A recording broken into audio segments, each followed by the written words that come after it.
Hello, everybody.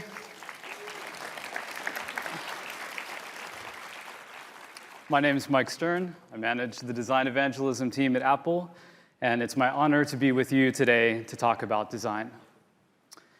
Now, at Apple, we often use the term human interface to describe what might otherwise be called user interface. Human interface is an uncommon, not widely used term, but it has a really long history at Apple. Our design documentation, this is the newly redesigned Mac OS HIG, is called the Human Interface Guidelines. This document goes all the way back to 1978, a full 15 years before I was even born. I'm just kidding. I'm old. The word user can have a clinical or anonymizing effect. It narrowly defines people in relation to the interface. Human evokes a much more nuanced picture of who it is that we're designing for. If I say I'm only human, it's to acknowledge that I have imperfections and I have shortcomings. I might fall short of your expectations of me. Hopefully not right now. But the word human is also how we express our highest and most noble qualities. When you acknowledge someone's humanity, you're recognizing their kindness, their compassion, their generosity, and goodness. Designing an interface is fundamentally about serving other human beings. The goal isn't to make a beautiful app or a well-organized app or a simple app or a focused app. Those things are all really important, but they're not the real goal. The real goal is about serving the human beings or positively affecting the lives of the people who use the apps that you make. The only thing that really matters is how well your app satisfies the emotional and practical needs of the people you're designing for.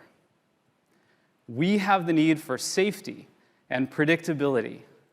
We have a need for knowledge, for meaning, and understanding.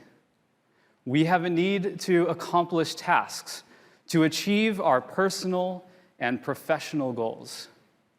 And we have the need to experience beauty and joy. Well-designed apps should provide these things. Well-designed apps make it easy for people to predict the consequences that their actions will have. They feel stable, solid, trustworthy. They help people to make informed choices by providing information that's clear and helpful. They have streamlined and simplified workflows so that people can effectively and efficiently accomplish their tasks. And they should have an aesthetically pleasing, enjoyable, and even delightful experience.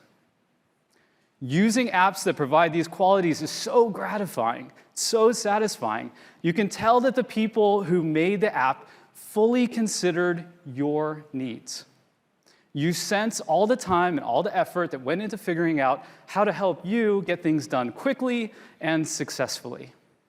Everything is there for a purpose. Everything is understandable. It just feels so human. When an app makes us feel this way, we sense the humanity of the people who designed it. So how does the design of your app accomplish this? Now, when we talk about design, we often focus on technique and process. And while these are important considerations, they don't lead to great designs, at least not on their own. Great designs are guided by a deeper understanding about what design is at a more fundamental, more human level. This is what design principles offer us. They express core truths about how we perceive the world around us, how we process information, how we make decisions, and how we communicate. These truths are universal and timeless. They apply to all kinds of graphic design, architecture, interior design, retail design, landscape design, automotive design. I think I said landscape twice. And every other type of design. Design principles don't tell us how to do specific things in our design. They tell us why we should do those things. They serve as the foundation upon which great designs are built. This session is about sharing those principles with you. Now, some of the things I'll share today might seem kind of basic or obvious, but the most profound things are often the simplest. I've been designing for over 20 years. I've been fortunate enough to have worked with many brilliant designers, both at Apple and in the developer community. I've had in-depth discussions about a wide range of interaction design challenges across a full spectrum of apps and games with people from across the globe. And in all of those experiences, I'm constantly reminded, I constantly return to, just how clarifying it is to evaluate a design against the core principles that we're about to explore.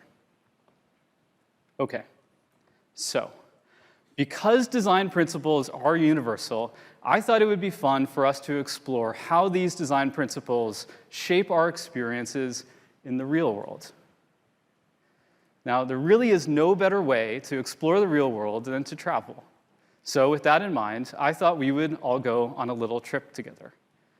Now, it took quite a bit of persuading, but we managed to allocate a portion of the evangelism team's travel budget to buy each one of you here today a ticket to Hawaii. What, right?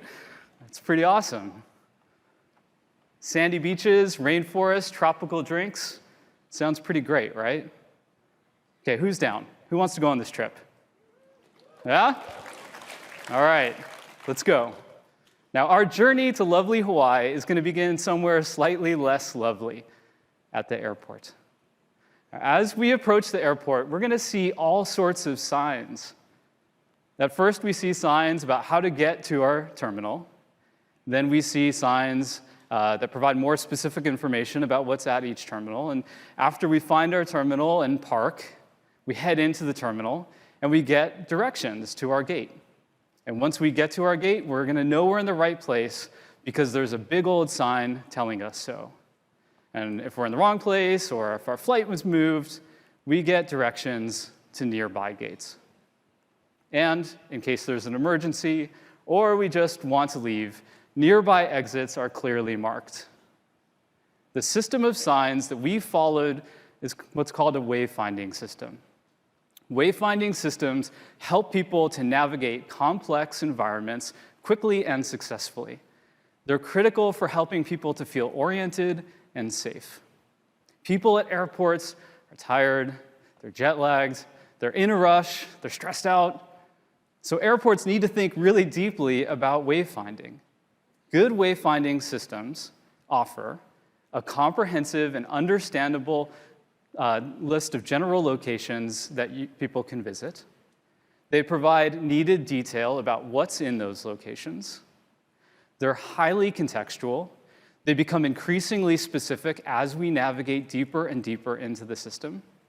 They help people to orient themselves by clearly highlighting their current location relative to other locations. And they provide a clear exit path. It's so comforting to know that you can return to a place that's more familiar and start over. Wayfinding helps us to feel safe by answering really basic questions like, where am I? Where can I go? What will I find when I get there? What's nearby? And how do I get out? Without answers to questions like these, we'd be lost. Now, your app's interface is really just one big old wayfinding system. The navigation bar, the content area, the tab bar, they're all just tools for providing wayfinding in your app. The navigation bar title and selected tab bar item lets people know where they are. Tab bar and content areas lets people know where they can go and what's nearby. Simply rendered and recognizable tab bar glyphs and understandable labels suggest to people what they'll find when they get there. And back buttons offer an exit route and can help people to identify what area of the app that they're in. Now, every screen in your app should answer all of these questions, or else people will feel lost. So go through your app. Go one screen at a time and ask yourself, how well is each screen answering these questions? Does every screen help people to know where they are? Does every screen help provide options to people to tell them where else they can go? If some screens aren't answering those questions clearly, then there's some work to be done. All right, so we have a flight to catch. Paradise awaits. Wow, that was a quick flight. If only they were all so quick. So we've arrived in paradise, and it's time to pick up our car and head to the hotel. What a sweet car it is. It's got a sweet candy red paint job. Check out those rims. Looks like it'll do 0 to 60 in like 10 or maybe 11 seconds. It's a pretty small car. If I were you, I would yell out shotgun right now. All right, all joking aside, cars are actually quite dangerous. The fact that we let people drive around 2-ton metal objects at high velocities is kind of ludicrous, especially when those people could be tired and navigating unfamiliar roads. Now, because of the inherent danger of driving a vehicle, car manufacturers have to think carefully about the design of interiors. Safety is a primary consideration. And so they're a great way for us to learn about the design principle of feedback. Feedback helps us to operate cars confidently and safely. Feedback helps us to anticipate problems that might cause the car to stop functioning properly or to stop moving altogether. Our vacation definitely won't be very fun if that happens. Now, cars provide various forms of feedback. There's status feedback to let us know how the car is doing. There's completion feedback to let us know how whether actions we've performed or completed successfully or failed. Warning feedback to tell us about potential problems. And there's feedback to let us know when something we've tried to do has caused an error. Now, for our safety, for the safety of other drivers and pedestrians, the feedback that cars provide must be clear, immediate, and understandable. So let's check out how cars communicate with us, starting with how they tell us about their status. Now, we've all loaded into the car, and we're ready to go. So looking at the gear shifter, I can see that the car is in park. Knowing what gear the car is in is super important information. It's so important that it's displayed twice, on the gear shift and in the instrument cluster. It would be really bad if I thought the car was in park when it was actually in drive, or if I thought the car was in drive when it was actually in reverse. Other status feedback lets me see the fuel levels, so I can anticipate and predict how far we can go before we need to refuel. And seeing our current speed helps me to avoid getting costly speeding tickets. These are two really critical pieces of information. I don't want to run out of gas before we get to the hotel, and the lovely folks in finance have told me repeatedly that I cannot expense speeding tickets. Now, status information in apps should be just as clear. So for example, in the Mail app, unread status indicators help people to prioritize which emails to read first. In Calendar, status indicators help people to see when someone can't make a meeting, and it helps them determine if they need to reschedule. In the Camera app, there are 3 elements to let people know that a video is being recorded: the red dot, the incrementing time code, the state of the record button. They all let people know that a precious but fleeting moment is being recorded. Showing status clearly and directly is crucial for saving people time and helping them to avoid making mistakes. Next up is completion feedback. We're ready to go, so I start the car. We can hear the engine turnover. We can feel the vibration of the motor running.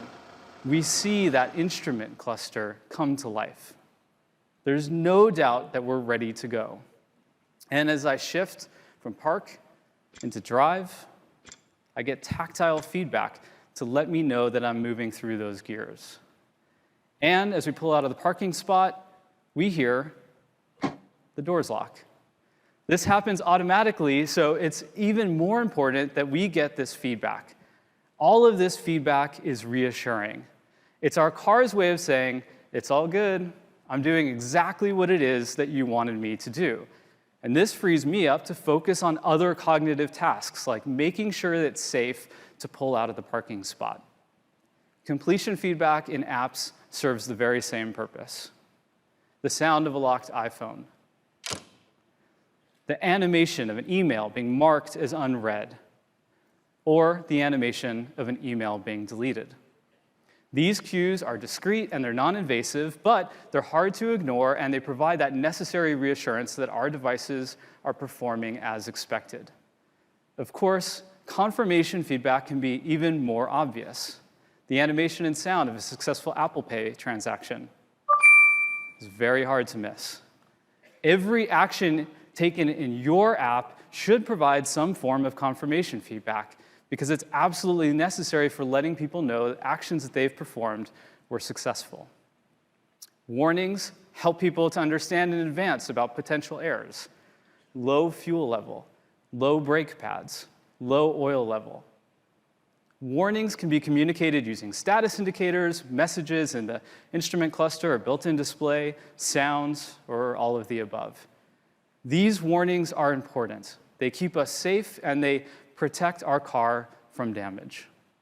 And lastly, error feedback in cars, as with apps, is crucial. If you try to start a car without gas, you'll get an error message about that. Now, errors are always disappointing and frustrating. It's best to help people avoid making errors in the first place. Warnings and confirmation feedback can help. For instance, inline form validation is a fantastic technique for letting people know what values will be accepted and what values will not. Getting this feedback in real time helps people to course correct so that they don't run into errors later. You can also try to infer what a person was wishing to do or what they intended to do when they made a mistake, and then do something reasonable. So, for example, in the new version of Things 3, if you type in the date June 31st, which, by the way, is a date that does not exist, but it's a common mistake for people to make, the app doesn't throw up an error or show a warning. No, instead, it automatically corrects the date to July 1st. It's such a subtle thing. It's kind of brilliant, and it's a very human thing to do. Now, as you can see, clear, timely, and understandable and informative feedback is essential. Feedback answers super important questions. What can I do? What just happened? What is currently happening? And what will happen in the future? Many apps do not do a very good job of providing feedback. The reason for this, I think, is that when you're designing, it's so easy to start to think about static screens, and you can lose sight of the fact that interactive experiences happen over time, with lots of back and forth. Good feedback is like having a conversation with the person who designed it. As a designer, feedback is your way of answering people's unspoken questions. It's your way of letting people know how they're doing and providing helpful guidance to them. So, when designing your app, imagine that you're having a conversation with the person who's using it. What would you say if you were in the room with them? How would you say it? I have a very simple but highly effective technique to share with you. Ask someone who's never used your app before to use it. Have them tell you what they are thinking, what they think is unclear, what they find to be confusing. Then, simply explain to them how your app actually works. Guide them along. Explain to them what's happening and what they should be paying attention to. Then step back. Consider how what you said might differ from what the app is communicating. In my experience, when someone needs to explain their design to me, it's usually so much more clear than the design itself. What people tell me fills in the gaps that are left by their design. We tend to be much better communicators when we're sitting with someone in person, so try to capture that experience. Okay, so that's feedback. Now, the next design principle is closely related to feedback, and that is the principle of visibility. Good feedback does not matter very much if people can't see it. Visibility captures something very obvious. The usability of a design is greatly improved when controls and information are clearly visible. See? It's kind of obvious. Consider how important visibility is in your car. The instrument cluster presents status information and warning indicators directly in front of you.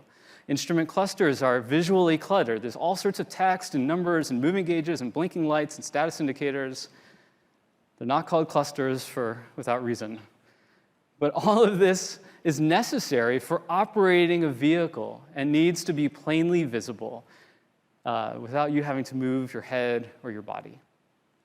Hiding some of this information or putting it elsewhere in the car would hurt usability. Critical feedback would just get ignored.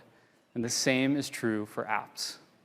In the Mail app, badges provide helpful status information about email messages.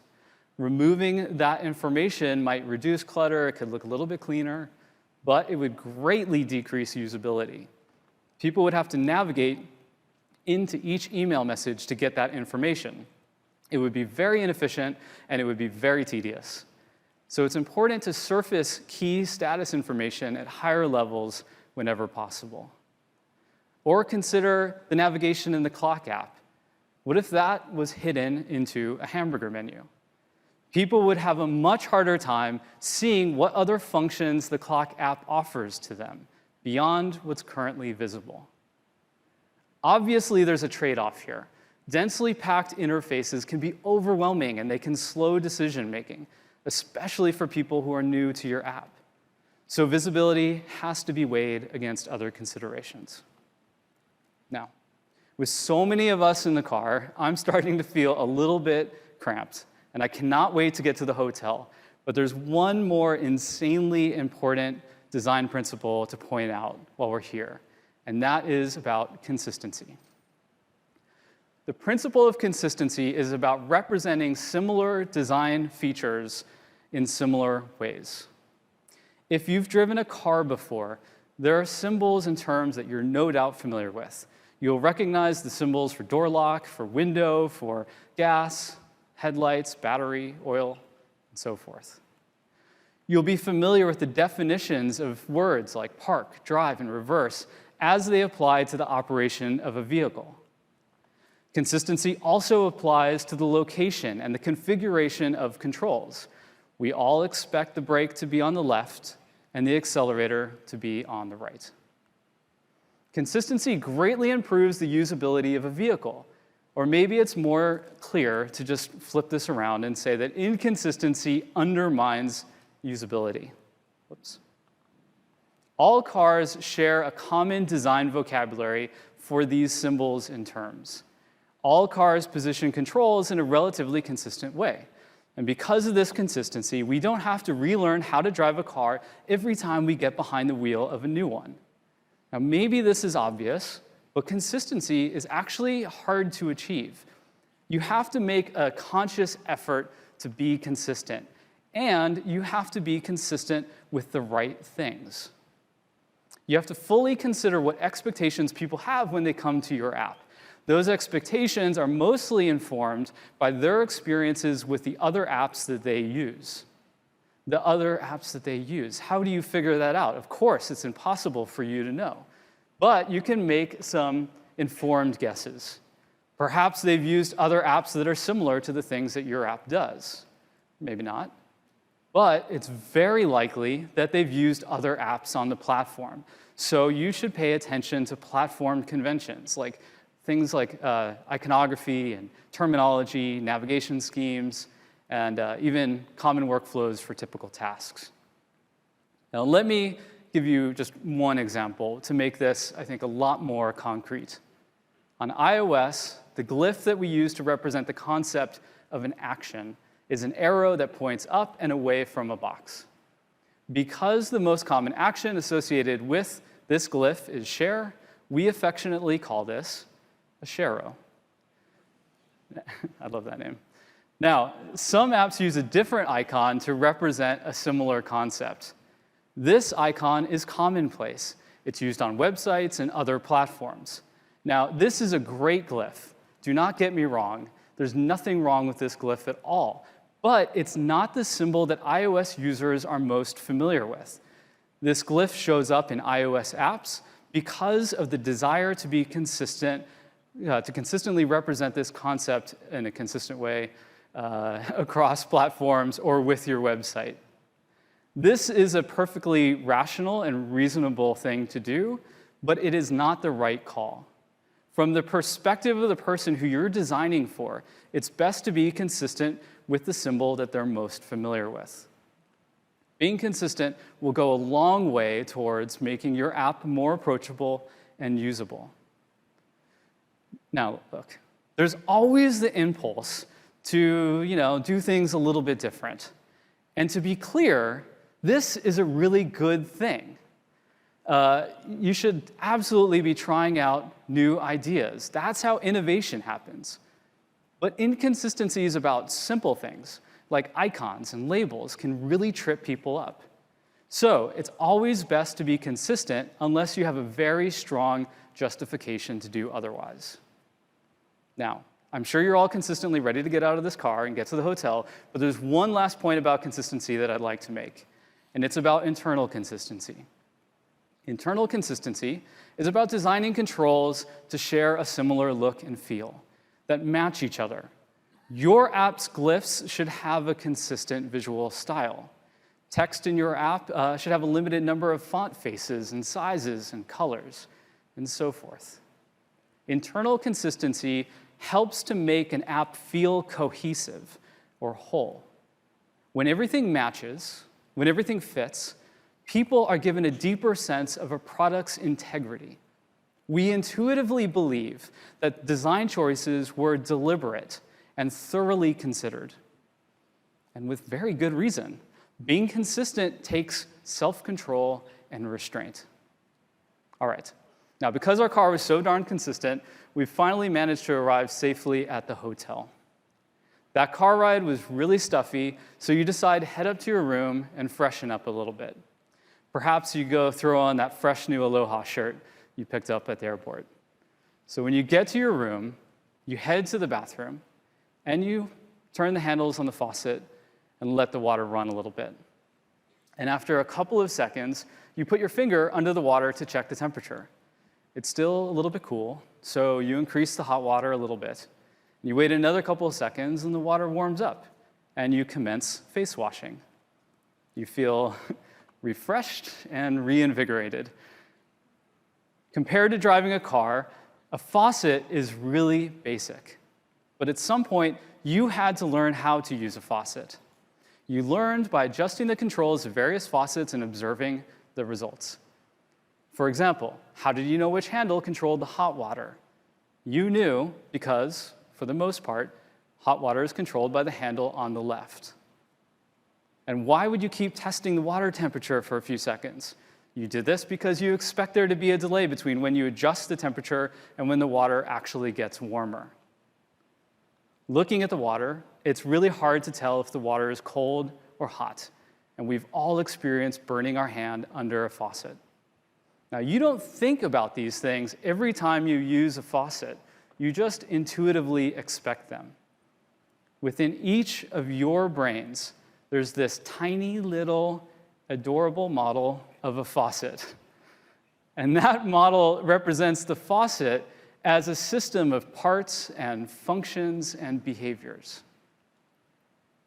There's a spout for producing water. There's handles for controlling temperature and flow. Those parts are arranged in a specific configuration. And your model has certain behaviors, like the latency between when you adjust the hot water and when the temperature of the water actually increases. This model is referred to as your mental model. You have a mental model of every system that you've ever interacted with. Those mental models are oversimplifications. They don't fully capture the inner workings of these systems, though the more experience you have with the system, the more sophisticated your model becomes. Mental models are developed through personal experience, and they're based on an incomplete set of facts. So everyone's mental model is unique. Now, real quick, there's actually two parts of a mental model that are worth understanding separately. A system model is the model about how a system works. Our system model might involve thinking about two independent sources of water, one hot and one cold. And the system allows those inputs to be mixed to create a range of temperatures. The system is not immediately responsive. Changes to temperature can take a little bit of time, especially when we first turn on the faucet, right? Our system model includes this understanding of variable latency in temperature. Okay, the other term is interaction model. Now, does anyone care to guess what that model is? Just go ahead and shout it out. No, I'm just kidding. Okay, you guys didn't fall for that. You're a smart crowd.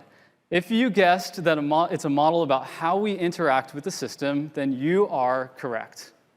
Our interaction model is that we adjust the temperature and water flow with the handles that are provided. Okay, so now that we know a couple of fancy terms, you might be wondering how all of this is relevant to you. Well, when a system, such as a faucet, matches our mental model, then our expectations of that system are met. When this happens and we're not really conscious of our own expectations, we perceive the system to be intuitive. Conversely, when a system doesn't match our mental model, it breaks our expectations and we perceive it to be unintuitive. Now let's just sit with this concept for a second, because it's a really, really important one in design. And to do that, I would like to share with you a little story about a faucet designer named Mortimer. Now, like all of you, Mortimer has a mental model of faucets, though obviously Morty's mental model was way more sophisticated and way more badass than yours. I'm just being real with you. He's a faucet designer for a living. Now, consider that job that he has. His job is all about making amazing, best-in-class, delightful faucet experiences. And one day, like a bolt of lightning, he's struck with this amazing idea. We've been doing this faucet thing all wrong. He has a new concept about how to make things better. Instead of using one handle for hot water flow and another handle for cold water flow, we should just have one lever to control temperature, and the other should control flow. This way, people won't accidentally increase or decrease temperature when they're adjusting flow, and vice versa. It is brilliant.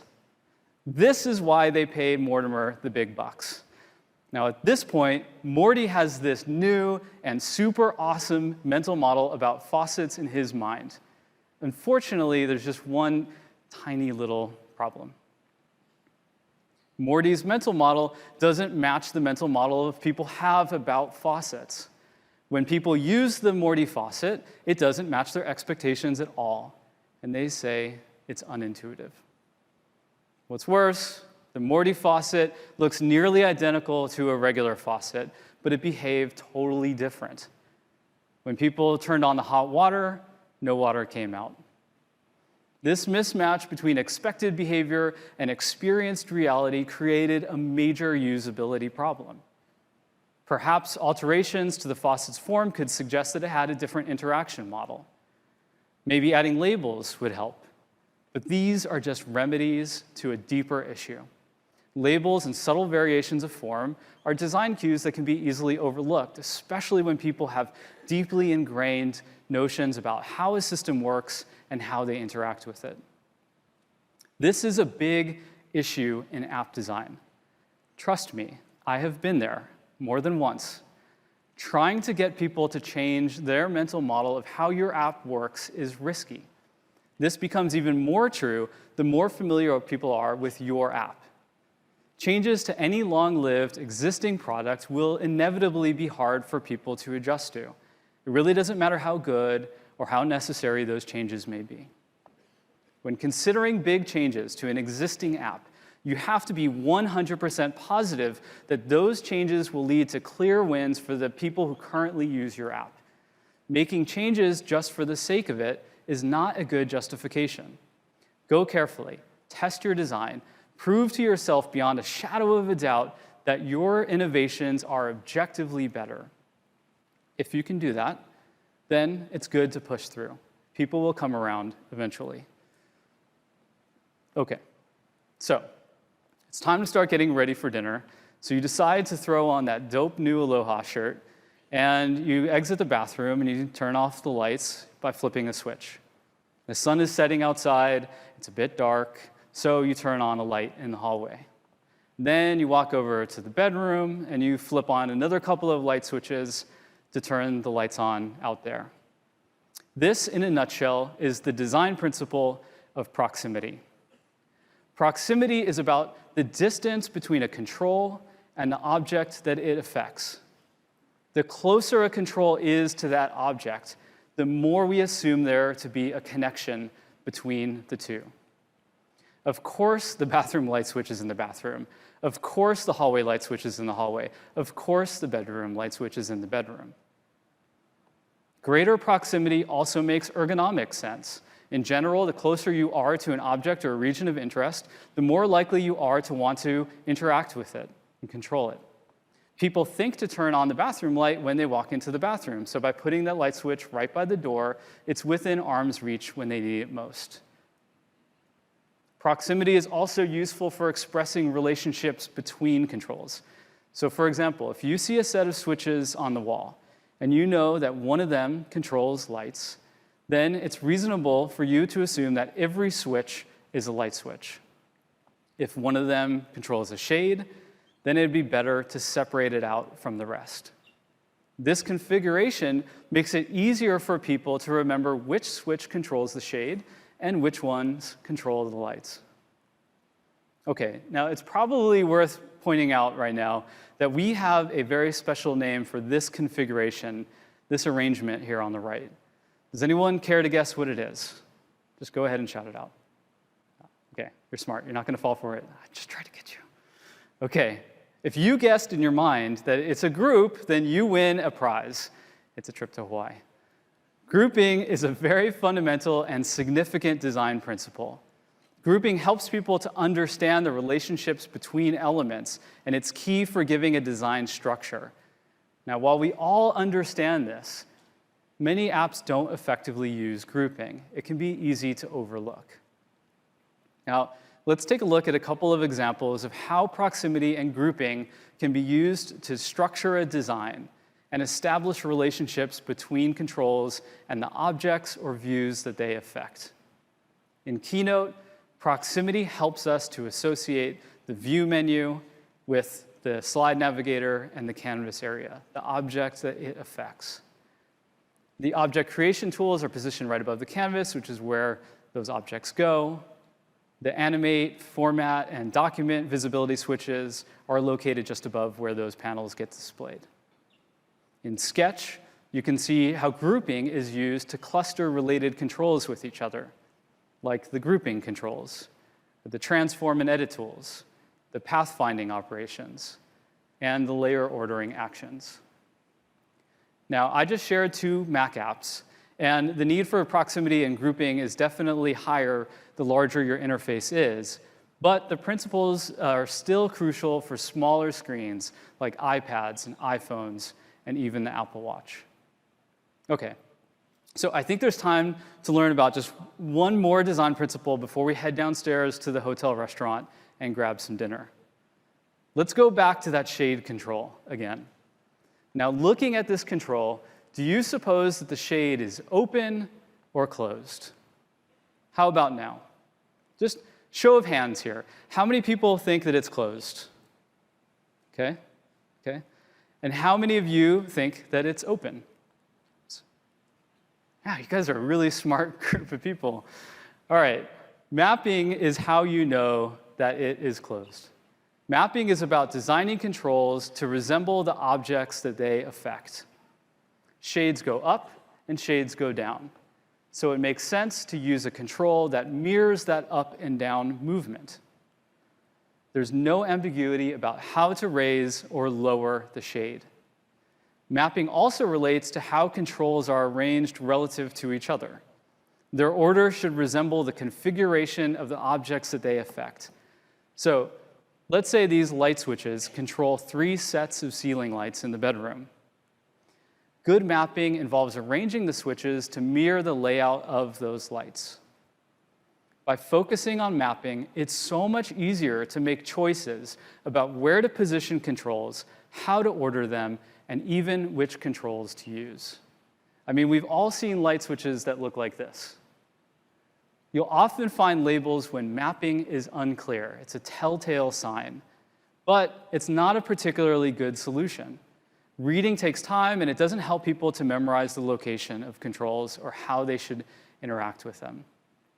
Now, in the context of interface, adjusting a horizontal property is much more intuitive with the horizontal slider. Similarly, using a dial for adjusting rotation is much better than a slider or a stepper. Of course, the best mapping is the most direct mapping. Providing the ability for people to directly manipulate an object is more straightforward, it's more intuitive and precise, whether that's with a pointer on macOS or gestures on iOS. Okay, so enough about light switches. I don't know about you, but I am starving, and it's time to head downstairs and get some dinner. Now, we all meet up in the lobby, and we make our way over to the restaurant. And as you sit down at the table, you see in front of you an empty dinner plate. What can you do with this dinner plate? Well, of course, you can put food on it. Hashtag put food on it. But you can do all sorts of other stuff, too. The plate is smooth, so it looks like it's easy to rotate and slide around. There's a nice little gap along the edge, so it looks easy to grab and lift up. It looks like a Frisbee, so you consider how far you can make it go. Or maybe not. Our notions about how we interact with this plate are called affordances.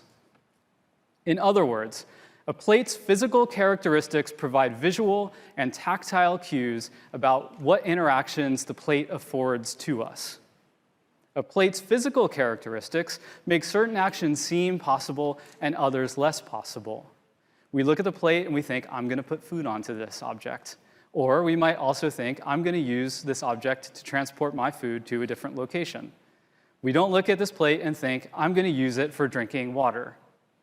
Affordance is not an attribute of the object itself. It's more about the relationship that individuals have to an object. Affordance varies based on one's physical abilities. So therefore, affordance varies from person to person. So for example, and this is kind of an extreme one, a Frisbee affords me with the possibility of catching and throwing. For my dog, a Frisbee affords the ability of catching, but not throwing. A plate affords me with the ability of eating food off of it. Interestingly, my dog perceives the very same affordance. Now, because affordance is subjective, one person can perceive an affordance when another does not. People are more likely to perceive an affordance when it's related to an action that they're more likely to take. So, for instance, I could use a plate as a saucer, and it would make a really great saucer. I don't think I would get any argument from you guys, but this is an unlikely action to take, so I wouldn't readily perceive a plate's glass pudding affordance, whereas I'm very likely to put food on it. So I readily perceive the plate's food pudding affordance. You perceive affordances with every environment and every object that you've ever interacted with. When you walked into the restaurant, you passed through a door that afforded you the ability of passage. The door is human-sized, so you can imagine your body moving through it unobstructed. There was a continuous grounds plane, so you can imagine yourself walking along it without stumbling, tripping. The chair that you sat in affords the ability for sitting. The table in front of you affords the ability of putting objects onto it. The ground below your feet affords the ability for resting your feet. Manufactured objects include cues to evoke affordances. They let people know what actions are possible, and the obviousness and visibility of those cues helps people to know the correct or the intended ways of interacting. And the same should be true for apps. Sliders afford dragging a knob along a track. Dials afford rotating. Buttons afford tapping and clicking. In each of these examples, affordance is communicated with maximum efficiency. In fact, over time, we're all becoming more comfortable with increasing levels of abstraction. The button, after all, is just a highly abstracted version of a physical, real-world button. All that's necessary to create a strong connection between the two are the rounding of the corners. A subtle drop shadow around the slider knob separates it from the track that it's positioned over, and this separation suggests that it can be moved independently. And even that visual cue might not even be completely necessary. For most people, simply seeing a filled-in circle over a line is all that's really needed to express a sliding affordance. And sometimes affordance is communicated using animation. Tapping on the weather app, we see it slide up a little bit. This suggests the possibility that the content areas can be scrolled. And sure enough, they can. Regardless of the exact technique that you use, your app's interface must make clear what action possibilities it affords. If not, people won't know how to properly interact with it.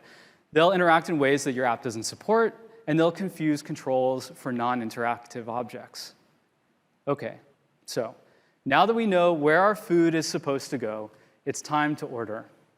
Now, I'm thinking about getting a cheeseburger because they're delicious, obviously. And when a waiter comes by to take my order, I say, "Cheeseburger, please."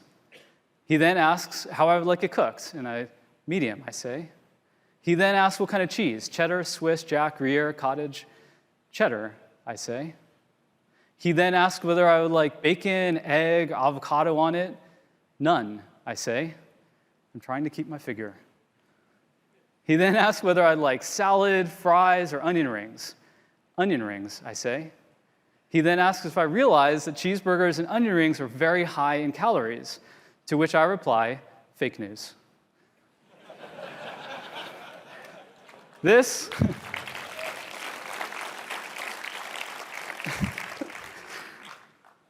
in a nutshell, is the principle of progressive disclosure. Progressive disclosure is a technique for managing complexity. The term is used almost exclusively in the context of interaction design, and to my knowledge, this is the first time that anyone was dumb enough to try to use it to describe ordering a cheeseburger. The basic idea is this. Progressive disclosure gradually eases people from the simple to the more complex. And progressive disclosure is also about hiding away complexity so that people can accomplish basic tasks with simple and more approachable interfaces. Ordering a cheeseburger would be way more complex and daunting if you had to consider all of those options at once. Customizing your cheeseburger is way easier when someone steps you through the process one decision at a time. And some choices that you make early on could make other choices irrelevant later. So, for example, if I'd asked for French fries, the waiter would have then asked whether I wanted regular, truffle, or garlic fries. And because I didn't ask for French fries, I don't really care what kind of French fries they have. And telling me about those options would just be a waste of my time and my limited mental abilities. Or would it be? I mean, I like garlic fries a lot. And had I known that garlic fries were on offer, I would have gotten them. So herein lies the rub. Progressive disclosure is a necessary and a helpful technique for managing complexity and simplifying decision-making. But the same technique can bury information or functionality. So what do you do? Well, discussions about how to properly use progressive disclosure often come down to the 80-20 rule. If you're not familiar, the 80-20 rule is a design principle that says, in essence, 80% of a system's effects come from 20% of its causes. For an app, this might mean that 80% of its benefit comes from 20% of the actions that it presents. Or 80% of the people who use an app are only going to use 20% of its functions. Now, the exact percentages are, of course, different, but the basic point is valid. Not all information or functionality are created equal. Some is much more important than others. So, in order to reduce clutter and simplify decision-making, it's a really good thing to use progressive disclosure to hide things of lesser importance. In other words, if your app is complex It's okay to make the most useful 20% of functions easier to find by hiding the other 80%. A classic example of this is the print dialog. Most of the time, people only care about the basics: which printer they're printing to, how many copies, what the range of pages are. These are way less than 20% of the functions available, and it's what people want way more than 80% of the time. When more control is needed, a bunch of options are just one click away. Not only does progressive disclosure reduce visual clutter and make printing less difficult, it also lowers the likelihood of people getting confused and changing a setting that they don't really understand. Most of us have experienced receiving this call from a parent or a family member or a friend who's kind of freaking out because their computer is not working properly and they changed something and they don't really know what they did. This is why progressive disclosure is your best friend. By keeping things simple for novices, they're less likely to feel intimidated, overwhelmed, or get themselves into trouble, while more experienced users can quickly reveal the options that and the actions that they require, that they understand, and that they're capable of using. Okay. Anyhow, in case you were wondering, the cheeseburger and onion rings were delicious. Thank you very much for asking. Okay, so it's time for us to get some sleep. We'll be getting up early tomorrow, and we're going to be doing some snorkeling. So, guys, rest up. Okay, did everyone sleep well? Was your room comfortable? Were you able to turn on your lights successfully? How was that Morty faucet? That was pretty weird, right? Okay, enough small talk. It's time for us to go see some fish. Now, after another highly successful car ride, we get to the beach. And you put on your goggles, and you put on your flippers, you adjust your snorkel just so, and you get into the water. Now, there are some tropical fish, there's a blowfish, there's a school of tuna fish, there's a giant squid for some reason, because I had the emoji. It's a magical underwater wonderland. It's so utterly beautiful. But why? This brings us to our very last design principle: symmetry. Symmetry is a concept that we're all deeply familiar with. And when we think about symmetry, we typically think about reflectional or bilateral symmetry. But there's more. There's also radial and rotational symmetry. And there's also translational symmetry. These three types of symmetry are ubiquitous in nature. Symmetrical forms are efficient forms, and we tend to associate them with good health, with stability, balance, and orderliness. And we consider them to be aesthetically pleasing, probably for very good evolutionary reasons. Symmetrical elements, even if they're not physically connected to each other, are perceived as though they are. So when we see these two facing square brackets, our mind unconsciously integrates them into one coherent object. And as you swim around, you'll find all three forms of symmetry: bilateral symmetry, rotational symmetry, and translational symmetry. As a matter of fact, just about every type of plant or animal, both in the sea, or in the water, on land, in the air, demonstrates one or more types of symmetry. And most human-made objects do as well. Light switches are symmetrical across both the horizontal and vertical axes. Faucets are symmetrical, and cars are symmetrical. Now, there's obviously some very practical, functional reasons why cars are symmetrical. I mean, it's a very rational reason why you don't want to get into that car. But there are clearly aesthetic benefits as well. Attractive interfaces tend to demonstrate a mixture of reflectional and translational symmetry. In the weather app, reflectional symmetry provides a sense of balance. Key elements are centered along a median line, while almost all of the other elements are counterbalanced with each other. This is a pattern which is reflected in apps like the camera app, the clock app, and the phone app, and many, many more. Translational symmetry gives an interface a sense of structure and order through the repetition of like elements. You can see translational symmetry in the even repetition of cities and times in the clock app, or the even cadence of locations in the weather app. When laying out your app's interface, look for opportunities to use symmetry to provide a sense of balance and order. Okay, so everyone, I'm sorry to be the bearer of bad news, but it's time for us to get out of the water. There's a lot of you, and we could only pay for a half-day trip. Also, I don't know if you saw, there was a shark in the water, and I'm really starting to freak out. So we return back to sunny San Jose. Now, the snorkeling here is not quite as beautiful as Hawaii, and I strongly urge you not to go into the bay, but our technical and design content is way better, so it's a win-win. Now, the design principles that we explored today express fundamental truths about human perception and cognition.